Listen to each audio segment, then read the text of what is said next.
ప్రభునందు నాకు అత్యంత ప్రియమైనటువంటి వారులారా, మన ప్రభువును రక్షకునైనటువంటి యేసుక్రీస్తు వారి యొక్క శుభనామంలో మీ అందరికీ నా హృదయపూర్వకమైన శుభములు వందనములు తెలియజేస్తున్నాను.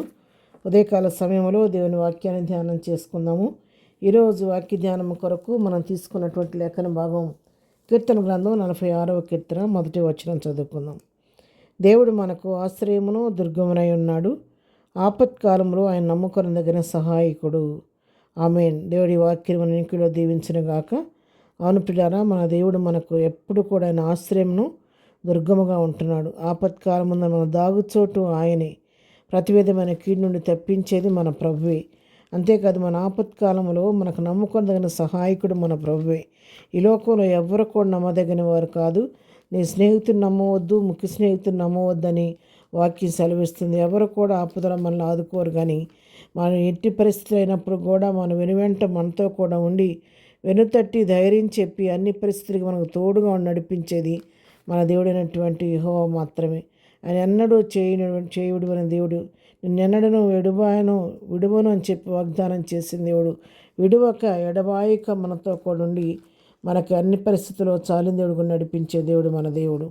అంతేగా తన మొరపెట్టు వారికి, తన నిజముగా మొరపెట్టు వారికి యెహోవా సమీపంగా ఉన్నాడని చెప్పి 118వ కీర్తనలో చెప్పినట్టుగా నిజంగా ఆయనకు మొరపెట్టే వారికి ఆయన ఎప్పుడు కూడా సమీపంగా ఉంటాడు. ఎవరైతే ఆపద సమయంలో నా దేవుడు తప్ప నాకు వేరే ఆశ్రయం లేదని దేవుని సన్నిధికి వెళ్ళి ఆయన సన్నిధిలో ప్రభు ఈ పరిస్థితిలో నీవే నాకు దిక్కని ఎవరైతే ప్రభు వైపు చూసి తమ పరిస్థితిని ప్రభుకు అప్పగిస్తారో వారి జీవితంలో దేవుడు ఆయన మనకు చాలిన దేవుడుగా ఉండి మన పక్షంగా ఆయన కార్యం చేసే దేవుడై ఉన్నాడు.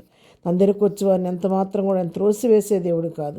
దరిచేరిన వారిని పొమ్మనే దేవుడు అంతకంటే కాదు. ఆయన ఎక్కడి నెలలో మనల్ని దాచి భద్రపరిచే దేవుడు. ఆయనే మనకు ఆశ్రయం, మన కోట, మన నమ్ముకున్న దేవుడు కాబట్టి మనల్ని సంరక్షించి కాపాడే దేవుడై ఉన్నాడు. యెహోషాపాతు రాజు నలుదిక్కుల సైన్యం తన మీదకి దండెత్తి వచ్చినప్పుడు కూడా దేవుని సన్నిధికి వెళ్ళి ప్రార్థిస్తున్నాడు. ప్రభువా యెహోవా, ఈ సమయం అందు ఏమి చేయుటకు నాకు తోచదు, నీవే నాకు దిక్కు అని చెప్పి ప్రార్థించినప్పుడు దేవుడు అద్భుత రీతిగా మరి ఏ విధంగా యుద్ధం చేయాలో అన్నీ కూడా యెహోషాపాతుకు నేర్పించి, యుద్ధం మీరి కాదు, యెహోవా మీ పక్షం యుద్ధం చేస్తాడని చెప్పి ఎవరిని ముందు పెట్టాలో ఎవరిని వెనక పెట్టాలో అన్నీ పెట్టి ఎప్పుడు ఏం చేయాలో అన్నీ నేర్పించి ఆ విధంగా ప్రభువే వారి పక్షంగా ఉండి యుద్ధం చేసి మరి వారికి విజయం ఇచ్చినట్లుగా మనం చూస్తూ ఉన్నాము. తన నమ్మిన బిడ్డలు ఎవరైనా సరే వారి శోధనలో ఉంటే ఆయన విడిచిపెట్టే దేవుడు కాదు. ఆయన మనకు ఆశ్రయం, మన నమ్ముకొనదైన సహాయకుడు కాబట్టి ఆయనకు మన తోడుండే దేవుడు. దానియేలుని సింహం బోన్లో పడేస్తే దానియేలుతో కూడా సంరక్షించిన దేవుడు. షడ్రక్, మేషక్, అబేద్నెగోని అగ్నిగుండంలో వేస్తే వారితో కూడా నడిపించిన దేవుడు. మన యూదా జాతికి వ్యతిరేకంగా దుష్టైన హామాను అనేక రకాల తాకీదులు చేసి శాసనాలు చేసి జాతి అంతా నశించిపోవడానికి పన్నాగాలు పడినప్పుడు కూడా ఎస్తేరుతో కూడా దేవుడు ఉండి వారు చేసిన ప్రార్థన ఆలకించి రాజుకు ఆమె మీద దయ పుట్టించి వారి పక్షంగా మేలు చేసి అయోధ్య జాతి నాశనం కాకుండా తప్పించిన దేవుడు మన దేవుడు. వారి పక్షంగానే కాదు పిల్లారా, ఉదయకాలం వాక్యం వింటున్నటువంటి నీతో నాతో కూడా ప్రభువు మాట్లాడుతున్నాడు.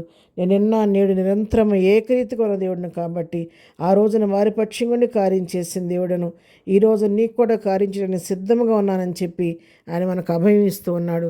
దేని గురించి చింతపడద్దు, దిగులు పడద్దు, కానీ మనం కూడా మనకు ఎదురవుతున్న అన్ని పరిస్థితులకు ప్రభు వైపు చూద్దాము. ఏ సమస్య ఉన్నా ప్రభు వైపు చూద్దాము. నా దాగుచోటు నీవే ప్రభువా, నీవే నన్ను తప్పించేవాడివి, ఆపత్కాలంలో నీవే నాకు సహాయకుడు అని నమ్ముకొందన సహాయాన్ని ఒక్కడివేనయ్యా అని చెప్పి మన భారమంతా ఆయన మీద వేద్దాము. ఆయనకు మనల్ని అప్పగించుకున్నప్పుడు అసలులో ప్రార్థించినప్పుడు నీకు నాకు కూడా అద్భుత రీతిగా మేలు చేసి మనకున్న పరిస్థితి నుంచి మనం విడిపించి మన నోటిని నౌకలుగు చేసే దేవుడు ఉన్నాడు.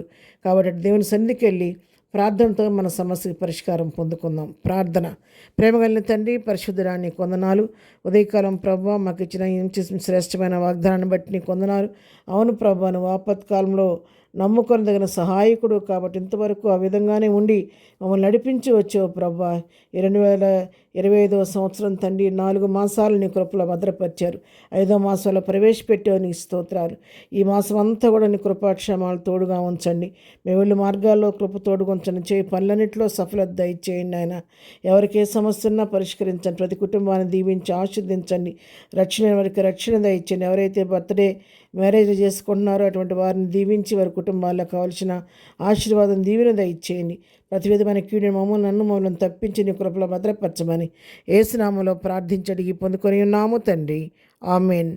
ప్రభు కృప సదాకాలము మనందరికీ తోడయుండి నడిపించునుగాక. ఆమెన్.